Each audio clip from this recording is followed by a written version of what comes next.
Hi Angge, please tell us something about this new concert. Itong Divas Live in Manila.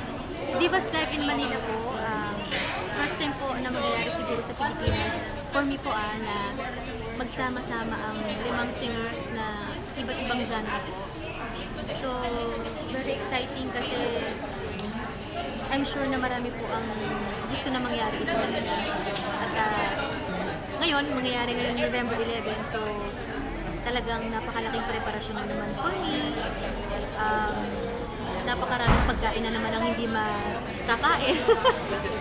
Dahil kailangan mag-diet. Kailangan mag-diet, maging fit po, at maraming songs ang dapat aramin po.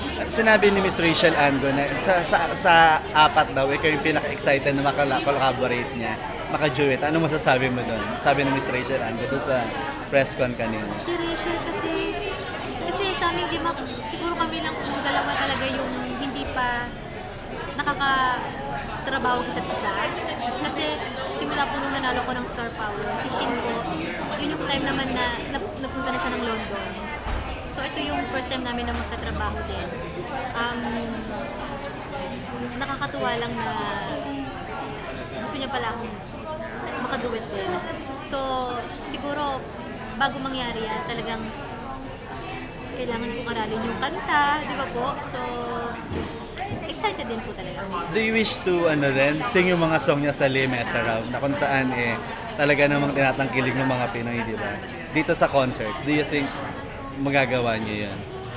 Kung ako man ang tanungin na magawa ang Broadway songs po ba? Yung mga song ni Rachel Ann. Yung mga songs ni Shin. For me, mahirap yun. Kasi hindi ako kumakanta talaga ng mga ganong klaseng kanta. Pero kung kinakailangan kong gawin, syempre, nakayanin ko po. At pag nakanta ko yun, siguro isa yun sa mga napakagandang challenge na nangyari sa buhay ko. Lalo at gagawin ko po sa Araneta Coliseum para sa Divas in Manila.